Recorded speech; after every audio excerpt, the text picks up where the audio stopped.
Welcome to today's episode of Ubuntu in Practice.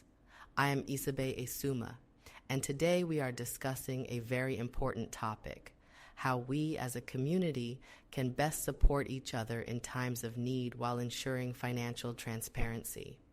Joining me today are our distinguished panelists: Jelita Chama, a financial expert; Choma Lumanda, a longtime member of our cooperative; Platson Kapili, a member of the executive committee; Biscuiket Maliket, a community engagement specialist; Lisa Mwene, an advocate for transparency and good governance.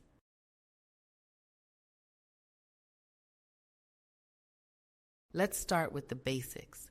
Can someone explain how the Benevolent Fund works and why it's necessary? The Benevolent Fund is meant to provide structured support to our members in times of bereavement. Based on our Constitution, there are specific amounts allocated for the loss of a spouse, child, or parent. That's correct. The idea is to ensure that support is consistent and predictable.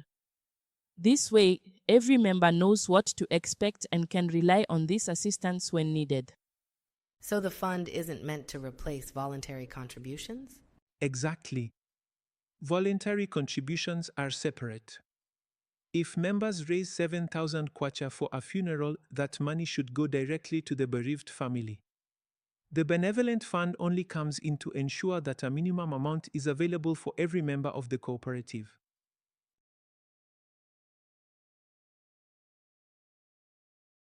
So the fund isn't meant to replace voluntary contributions? One of the biggest concerns raised in our group is financial transparency.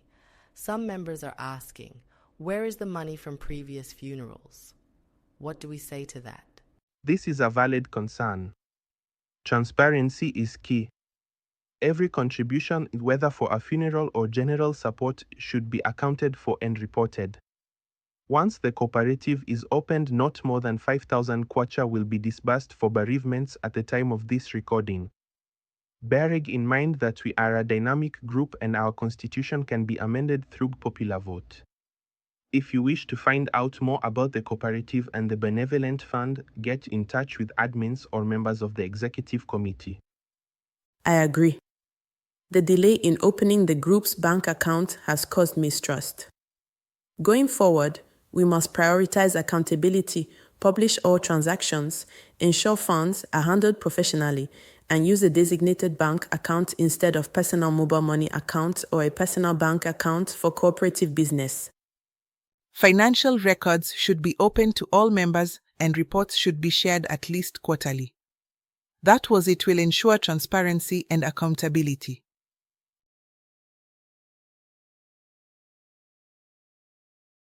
Let's discuss fairness. Some members feel that only a few people contribute. Others feel that support is not evenly distributed. How do we solve this? We need a structured contribution system for cooperative members. If you're part of the cooperative, you contribute regularly and you benefit from structured support. But for those not in the cooperative, contributions will remain voluntary and we cannot impose a fixed structure. Voluntary contributions are gifts from well-wishers and once collected should be sent to whom they were meant for. Has our spirit of Ubuntu died? This should not be mixed up with monthly contributions being part of XNSS Co-op, our cooperative. Every member of the family is welcome to join the cooperative so they too can enjoy the benefits of the cooperative. We also need to address concerns about favoritism. The Constitution must be followed consistently to avoid any appearance of bias. This only refers to the cooperative. As for the voluntary contributions, I'm sure you will agree that the contributions being voluntary, no one has control over how much will be contributed. It therefore becomes impossible to make an estimation of what should be paid out as a maximum. Let's also bear in mind that there will be an occasion when one decides to donate an amount higher than the threshold set by the committee. How would that person feel that part of their contribution has been withheld? Would it be right to withhold voluntary contributions? I do not think so.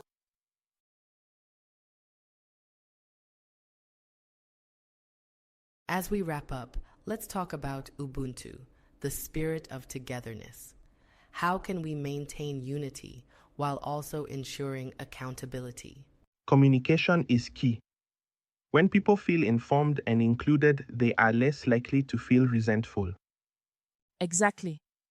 And trust is built through consistent actions, publishing financial reports, making decisions openly, and treating all members fairly. And let's not forget kindness. We are here to support each other and not to argue. If we approach these discussions with love and respect, we will find solutions. So let's keep our respective, mature, and meaningful dialogues going. If we have concerns, let's raise them. If we have questions, let's ask them. As far as the executive committee and admins are concerned, there are no stupid questions. Please ask if you have a question so we can find a solution. If you have a concern, please reach out so we can assist you in the best way we can. Remember, be part of the solution and not the problem.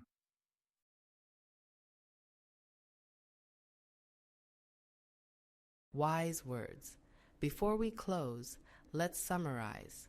Funeral contributions. Benevolent Fund contributions follow a structure, but voluntary contributions must go directly to the bereaved. Financial transparency. All transactions must be published and handled through an official bank account. This refers to official cooperative business. Membership contributions. Cooperative members must contribute regularly to benefit, while voluntary contributions remain open. Clear communication. Leadership must be accountable and ensure that all members understand policies. To all our listeners, thank you for joining today's discussion. Let's continue to support each other in the spirit of Ubuntu. Until next time, stay united. Remember to like, share, and subscribe for the latest news and goings on our WhatsApp group. Don't forget, please leave a comment. We read all comments and do our very best to respond to everyone. Goodbye from the spirit of Ubuntu.